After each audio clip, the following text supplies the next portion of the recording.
He's a senior editor at the Daily Beast, author of the great book, ISIS Inside the Army of Terror. Michael, you've been following this. You just tweeted out, whoever's responsible, the primary target was women and children. Keep that fact closely tethered throughout the night. I mean, these are young kids, many young kids at this Ariana Grande concert. It's a sickening thought that somebody is laying in wait for them to leave this arena in order to detonate this device. You've also pointed out, I've been reading your tweets online tonight, I mean, Manchester, there is a history here of radical Islamist extremism for quite a while. There was actually one of the largest al-Qaeda plots was hatched out of Manchester, wasn't it? That's right. My colleague Robin Simcox at the Heritage Foundation pointed out that this was one of the largest attacks that fortunately was aborted or interrupted by the British security services. Abid Nazir, a Pakistani national who was actually extradited to the United States by the UK, and on in his trial in Brooklyn, when he was cross-examining the British cop who had essentially raided his home and found all these devices and information and material suggesting he was planning this attack on one of the most crowded marketplaces in Manchester, said, "Oh, it's great to hear a Mancunian accent." So just another grim reminder that a lot of these attacks on the continent in the UK come from native sons who were born there and who are afforded every opportunity. Their parents might have immigrated, but they grew up essentially as Brits, as Frenchmen, as Germans.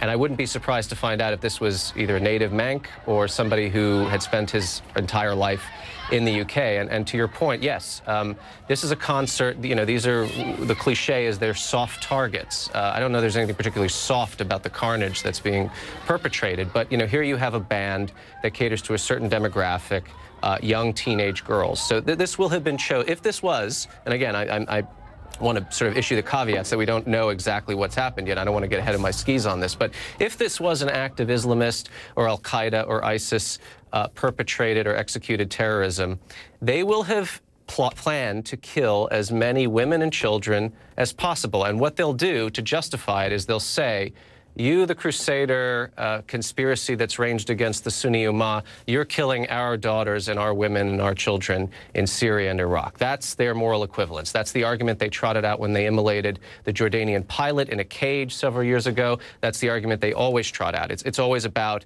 eye for an eye justice. But there's nothing just or defensible about this. This was an act of mass murder in an industrialized, one of the most civilized countries. I mean, the UK for me is a second home. I lived there for 2.5 years.